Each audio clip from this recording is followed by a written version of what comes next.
बहुत सुंदर प्रार्थना है।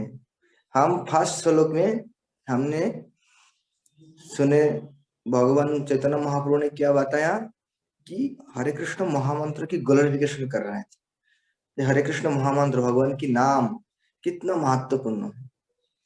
उसके बाद उन्होंने बताया ये नाम क्या सबके लिए है यार, इसको जप करने में, इसको कीर्तन करने में कोई विधि नहीं है, कोई नियम नहीं है, बहुत सबके लिए सरल कर दिया।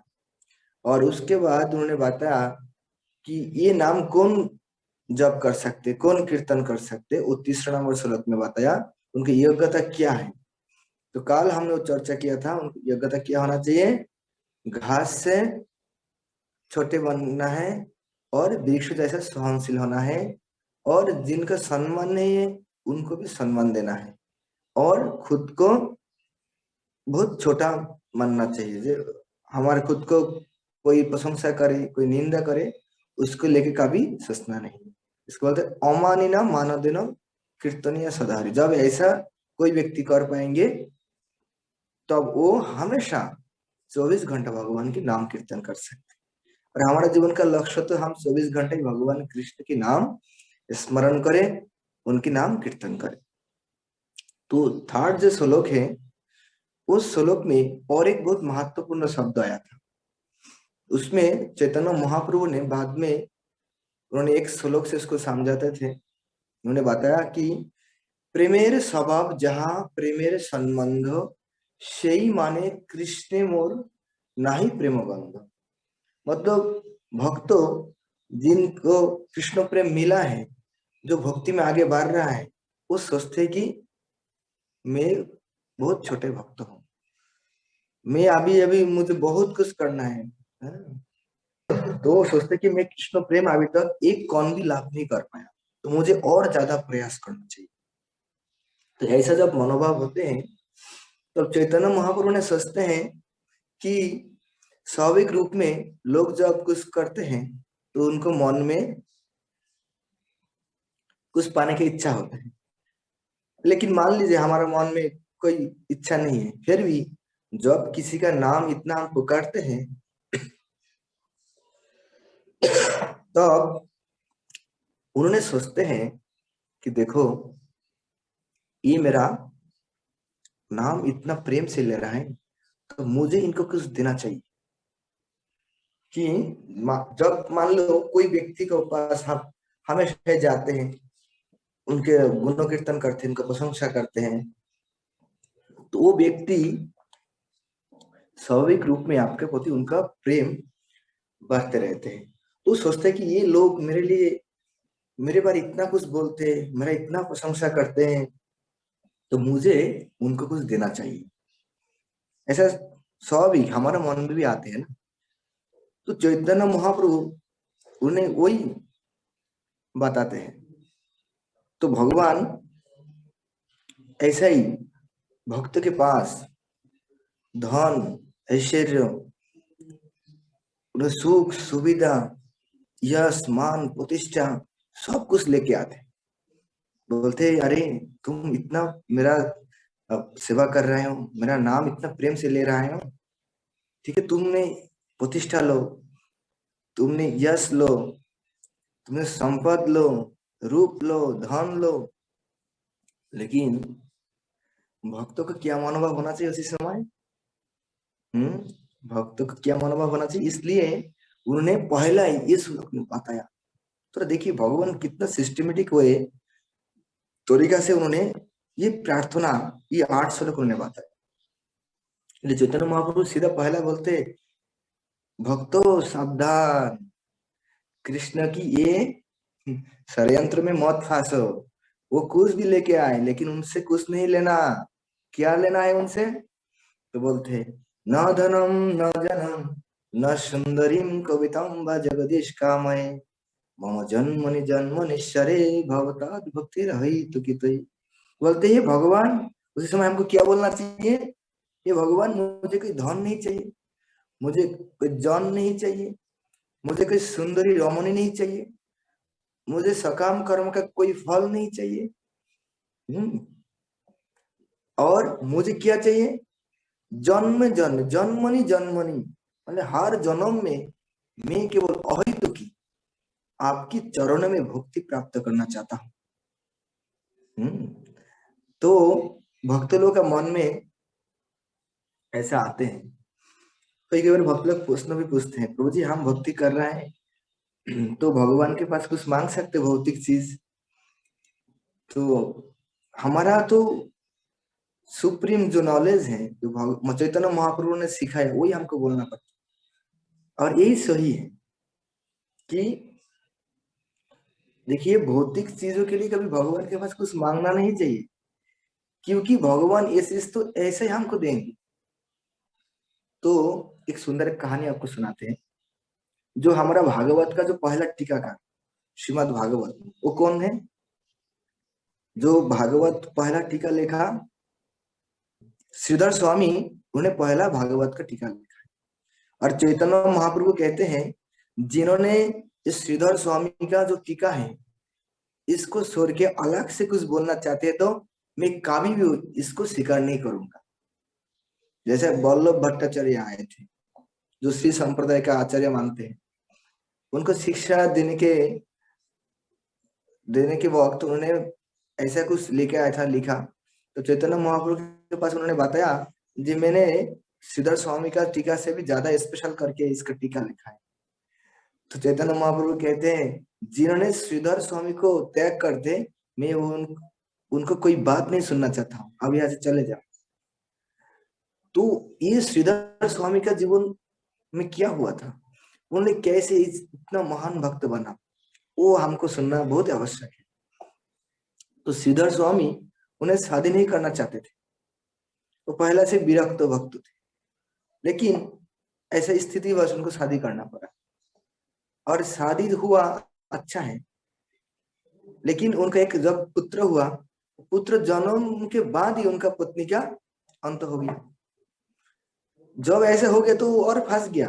वो बोले, सोच रहे थे कि अरे मैं सोच रहा था कि जे मेरा पुत्र थोड़ा सा बड़ा हो जाए, उसके बाद मैं उनके माता के पास रख के मैं चले जाऊंगा भगवान का साधना के लिए, भगवान की भक्ति के लिए।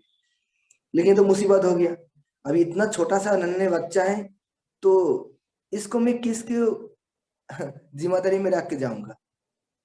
इसलिए वो बहुत सोच रहे थे, बहुत सोच रहे, मैं भगवान की भक्ति कैसे करूं, मैं तो पूरी तरीके से फंस गया हूँ। उसी समय अचानक ऊपर से एक, क्या बोलते, छिपकली वो उसका एक अंडा नीचे गिरा, और अंडे से तुरंत एक बच्चे का जन्म।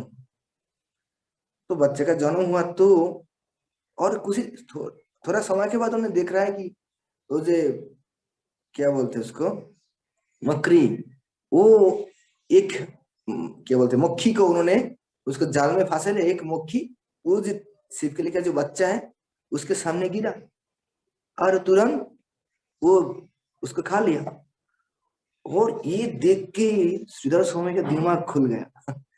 उन्हें सोच रहे कि देखो भगवान कितना कृपालु है, कितना सुंदर मैनेजमेंट है उनका, कि एक छिपकली का बच्चा उनका अंडे से हुआ है, उनको खाना कहाँ से आएगा, वो भी स्वयं भगवान खुद प्रदान करते हैं। और मेरा जो बेटा है, मैं भगवान का भक्ति करने के लिए चाहता हूँ, तो मैं इनके स्वर्ग के चले जाऊंगा तो मेरा बच्चे को भगवान नहीं देखेंगे? ऐसा सोच के उसी समय उनको पुत्र को ऐसा ही घर पे रख के अकेला वो घर से निकल गए। तो उसी समय राजा जानते थे श्रीधर स्वामी बहुत बड़े भक्त, इसलिए उन्हें श्रीधर स्वामी के घर पे आया, आके ढूंढ रहे थे श्रीधर स्वामी कहाँ है। तो देखा कि जे उनके घर पे छोटा एक नन्हे बच्चा है और कोई नहीं है। तो इधर उधर ढूंढ लिया तो श्रीधर स्वामी को नहीं मिला। तो बोलते ठीक है, राजा का कोई बच्चा नहीं था, तो ठीक है श्रीधर स्वामी इतना महान भक्त है, तो ठीक है उनका बच्चा के हम हमारा पुत्र के रूप में ले लेते हैं। तो बच्चे को लेके गया, तब वो बच्चा आगे जाके, वो राजा का कोई पुत्र नहीं था, वो आगे जाके महान राजा बना। और श्रीधर स्वामी उन्होंने वन में चले गए और जाके वो भागवतम के ऊपर टीका लिखा। और भागवतम के टीका लिखा, जो टीका सारी आचार्य लोगों ने स्वीकार कर लिया। स्वयं भगवान चैतन्य महाप्रभु कहते हैं कि जिनका टीका के बिना मैं किसी का टीका स्वीकार नहीं करता हूँ। कोई नया आचार्य कुछ लिखेगा तो ठीक है, लेकिन उनको पहला श्रीधर स्वामी का टीका पढ़ना चाहिए, उससे शिक्षा लेके उनको कुछ लिखना चाहिए। तो देखिए, इसलिए भगवान के पास हमको भौतिक चीजों के लिए कभी मांगना नहीं चाहिए, क्योंकि भगवान हमारा परम पिता है, वो हमारे लिए सब कुछ ऐसे ही स्वाभाविक रूप में प्रदान करते हैं। तो उनके पास हमको क्या चाहिए? केवल उनकी चरणों में अहितु की भक्ति। और कब के लिए? मान लो कोई भक्त सोचते हैं कि ठीक है, मैं ये जन्म में भगवान के धाम चला जाऊं, लेकिन शुद्ध भक्त का मनोभाव ऐसा नहीं होते। वो बोलते भगवान, मुझे आप कोई भी जगह में इच्छा रख सकते हो, लेकिन मेरा एक ही इच्छा है, मैं हमेशा ही आपका सेवा में युक्त रहना चाहता हूँ, आपका चरण को कभी मैं भूलना नहीं चाहता हूँ। ऐसा आप करोगे तो आप मुझे नरक में भेजो, मैं नरक में जाके भी आपका सेवा करूंगा, आपकी प्रचार करूंगा। तो हमको भक्त इसलिए मोक्ष नहीं चाहते, वो हमेशा क्या चाहते हैं? भगवान का सेवा चाहते हैं। तो सुंदर श्लोक आते हैं श्रीमद् भागवतम में, शालोक्य साष्ठी सामीप्य शारूप्य एकत्वम अपियुत दीयमानम न गिनन्ति बिना मत सेवनम जना।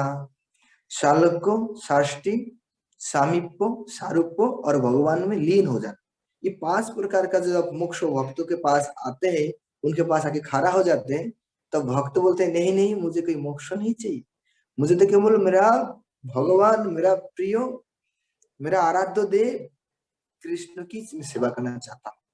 तो शुद्ध भक्त का मनोभाव, वो चाहे नरक में रहे, चाहे स्वर्ग में रहे, गोलोक में रहे, अरे भूलोक में रहे, हर स्थिति में उनका एक ही इच्छा है, तो हमेशा ही केवल भगवान का चरण पकड़ के रहे। इसलिए बोलते हैं मुझे धन नहीं चाहिए। जन जन मतलब की, जन मतलब हमारा पुत्र कन्या नहीं, ये तो एक परिवार का बात है। जो सन्यासी बनना चाहते, जो ब्रह्मचारी बनना चाहते, उनके लिए क्या होना चाहिए? वो ऐसा कभी इच्छा नहीं रखना चाहिए उनका ज्यादा से ज्यादा अनुयायी हो, ऐसा नहीं, इच्छा नहीं रखना चाहिए। जब भगवान की सेवा करना जरूरत होगा, तो भगवान उनका सेवा सफल करने के लिए खुद उनको भक्त को भेजेंगे। जब शिला प्रभुपाद अमेरिका में गए थे तो कोई नहीं था, लेकिन प्रभुपाद के लिए भगवान कितना सारा अमेरिकन, रशियन, अफ्रीकन, अलग अलग सारे देश में, ब्रिटिश सारे देश में कितना सुंदर सुंदर लड़का को भेज दिया, लड़की को भेज दिया उनको सेवा में मदद करने की। प्रभुपाद कभी नहीं चाहते थे कि उनकी इतना फॉलोअर बने, लेकिन भगवान की इच्छा है, इसलिए उन्हें सेवा कर रहा है, और भगवान उसको पूरा करने के लिए सबको भेज रहा है। भगवान कृष्ण बोले थे कि अभय चरण, तुम अमेरिका में जाओ, मैं सारी इंतजाम करके रखा, तुम केवल जाओ, सब हो जाएगा। तो इस प्रकार, और क्या है? सुंदरी पत्नी चाहिए। कविता, कविता मतलब जो वेदों में वर्णित किया गया सकाम कर्मों के बारे, वो चाहिए, वो फल चाहिए।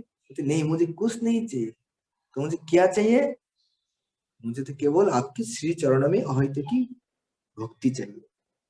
तो इसको समझने के लिए हम ध्रुव महाराज की कथा सुनना चाहिए। ध्रुव महाराज की कथा आप लोग जानते हैं, थोड़ा बहुत उनके बारे में सुने हैं, लेकिन आज हमने ऐसा एक चीज आपको सुनाएंगे जो आपको बहुत ही अच्छा लगेगा। हाँ। तो ध्रुव महाराज 5 साल उम्र में उन्होंने जंगल में गए थे, उनकी माता की निर्देश से माता के पास गया, माता को बताया, माँ माँ, मैंने आज पिताजी का गोद में बैठने के लिए गया था, लेकिन मेरे छोटे मम्मी है, छोटे माँ, उन्होंने मुझे वहां से भागा दिया। उन्होंने बताया कि तुम्हारा पिता का गोद में बैठने के लायक नहीं हो, तुम्हारा पिता का गोद में बैठना चाहते हैं तो मेरा कोख से तुम्हारा जन्म लेना पड़ेगा। तो वो बहुत दुखी हो गया, एक तो क्षत्रिय का खून है उनका शरीर में, उसको सहन नहीं कर पाया। तो मम्मी के पास गया, बोलते मेरा ये दुख, ये कष्ट कौन दूर कर सकते? माँ ने बोला, बेटा, तुम्हारी सारी समस्या का समाधान भगवान विष्णु, भगवान कृष्ण केवल कर सकते, तुम उनकी शरण लो। तो ध्रुव महाराज ने 5 साल का लड़का है, बच्चा है, उसी समय किसका मन में ऐसा आएगा इतना कठोर परिश्रम कर साधना करने का? वो तो खेल कूद करने का समय है, लेकिन उसी समय वो जंगल में चले गए, और जंगल में जाके 6 महीने के अंदर भगवान विष्णु को प्राप्त कर लिया। कितना उनका कठोर तपस्या है, उनका दृढ़ मानो इच्छा है। तो इससे हम एक शिक्षा लेते हैं, जो परिवार हमारा सबसे बड़ा विद्यालय है, शिक्षा केंद्र है। पिता माता जो शिक्षा हमको देते हैं वो हमारा पूरा जिंदगी भर चलते रहते हैं। हाँ? मेरा याद आते हैं कि मैं जब भी भक्ति जीवन में आया हूँ, ये मेरा पिताजी का, माता का, जो दादी, जो वरिष्ठ लोग हैं, उनका कृपा है। उन लोग को देख देख के बचपन में हमारे हृदय में ये चीज चिपक गया। और इसको आगे जब हमारा ऐसा अनुकूल माहौल मिला, इतना सत्संग मिला, तो हमको इच्छा और ज्यादा ज्यादा हो गया, तब हमने इसको अच्छे से कर पाया। इसलिए हर फैमिली का एक बड़ा जिम्मेदारी होता है। जो शास्त्र में कहते हैं, वो पिता पिता नहीं, वो माता माता नहीं है, वो गुरु गुरु नहीं है, जो श्री कृष्ण चरणों में भक्ति प्रदान नहीं करते। इसलिए पिता माता गुरु शिक्षक सबको बड़ा जिम्मेदारी होता है कि भगवान श्री कृष्ण के चरणों में भक्ति दान करना, कृष्ण भक्ति को सिखाना। तो ध्रुव महाराज ने, उन्होंने जंगल में गाया, तब नारद मुनि को भगवान ने भेजा, जाओ मेरा भक्त ऐसा तपस्या कर रहा है। तो नारद मुनि आके उनको परीक्षा ले रहा था, तुम इतना छोटे बच्चे हो, अभी तो तुम्हारा खेल कूद करने का समय है, तुम थोड़ा बड़े हो जाओ फिर आके तपस्या करो, इतना कम उम्र में तपस्या करने का कोई जरूरत नहीं। तो ध्रुव महाराज बहुत गुस्सा हो गया, बोलते नारद मुनि, आप मुझे प्रेम करते हैं तो आप मुझे ये बताइए, मेरा जो इच्छा टारगेट है भगवान को प्राप्त करना, उसके लिए आप कुछ मुझे मदद कर पाएंगे तो वो बताइए, मुझे निराश मत करिए, और निराश करने की इच्छा है तो आप चले जाइए। तो वो देखिए, तो ध्रुव नारद मुनि बहुत खुश हो गया, कितना उनका स्ट्रांग मनोबल है। तो वो खुश होकर उनको मंत्र प्रदान किया, ओम नमो भगवते वासुदेवाय। ये मंत्र जप करके 6 महीने के अंदर उन्हें, 6 महीने के बाद उन्होंने, उनके सामने भगवान विष्णु स्वयं प्रकटित हुए। जब भगवान विष्णु प्रकट हुए हैं तब वो कुछ बोल नहीं पा रहा था, क्या बोलेंगे, क्योंकि कुछ बुद्धि तो है ही नहीं।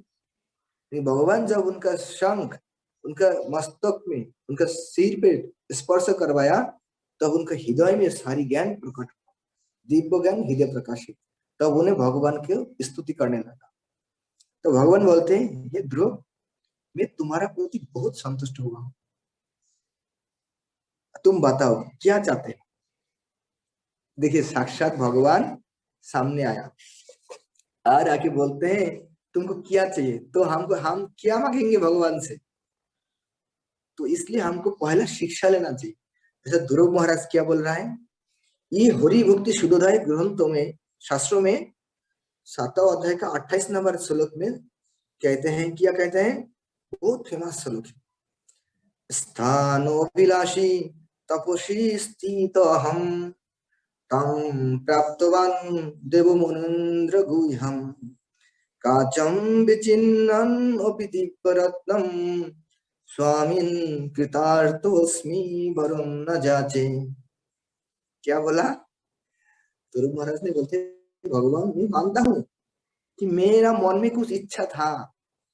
कौन सा इच्छा था, ये ब्रह्मा जी जैसा उनका जो साम्राज्य है, ब्रह्मा जी जिन्होंने हमको इस समग्र ब्रह्मांड बनाया, ये ब्रह्मा जी से मैं बड़ा साम्राज्य का राजा बनना चाहता हूँ। और क्या चाहिए, और जिन्होंने मेरे साथ ऐसा दुर्व्यवहार किया है, मैं उनको शास्ति देना चाहता हूँ, इसको प्रतिशोध लेना चाहता हूँ। तो ऐसा मनोभाव लेके मैं तपस्या में बैठ गया था, मैं तपस्या किया था। लेकिन मैं, जब आपका दर्शन मुझे मिला है, ये तो ऐसा जैसा मैं कांच ढूंढने के लिए आया था, लेकिन मुझे हीरा मिल गया, मुझे डायमंड मिल गया। इसलिए बोलते काचम विचिन्ननोपि दिव्य रत्नम। बोलते मैं तो कांच ढूंढने के लिए आया था, लेकिन मुझे क्या मिल गया, हीरा मिल गया, डायमंड मिल गया। बोलते स्वामी, हे स्वामी, मैं पूरा पूर्ण रूप से संतुष्ट हो गया, मुझे कोई वर नहीं चाहिए। तो मन में ध्रुव महाराज बहुत शर्मिंदा हो रहा था, अरे जो मुनि ऋषि हजार हजार लाखों लाखों साल तपस्या करने के बावजूद जिनको दर्शन नहीं मिलते, और वही भगवान आज मुझे दर्शन दिया, तो मुझे तो और कुछ और कुछ अप्राप्त तो नहीं है, मुझे सब प्राप्त हो गया। तो इसलिए उन्होंने बोलते मुझे कोई वर नहीं चाहिए। तो भगवान बोलते हैं नहीं नहीं ध्रुव, तुम अभी मुझसे कोई वर नहीं लोगे तो मेरा बदनाम हो जाएगा, क्योंकि फिर लोग मुझ पर आरोप लगाएगा कि भगवान के जो भक्त है भगवान उनको कुछ देते नहीं।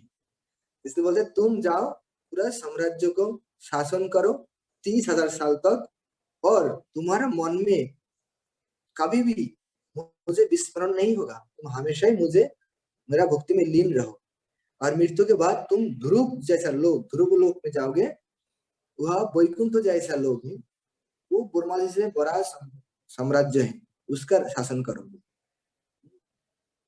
और तुम मुझे हमेशा ही मेरा चरण में तुम्हारा भक्ति अटूट रहा है। तो ध्रुव महाराज बोलते ठीक है, आप ऐसा आश्वासन मुझे दिया है तो ठीक है, इसको मैं स्वीकार करता हूँ। तो इसलिए हमको भगवान के पास कुछ मांगना नहीं चाहिए, लेकिन अरे कुछ भौतिक चीज मांगेंगे तो फिर बाद में हमको लज्जित होना पड़ेगा।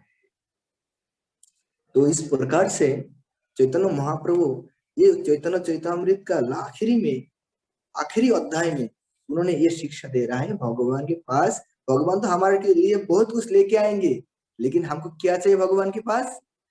मम जन्मनि जन्मनिश्वरे भवतात भक्ति रहित की, मुझे केवल जन्म जन्म में आपके श्री चरणों में अहित की प्रेम भक्ति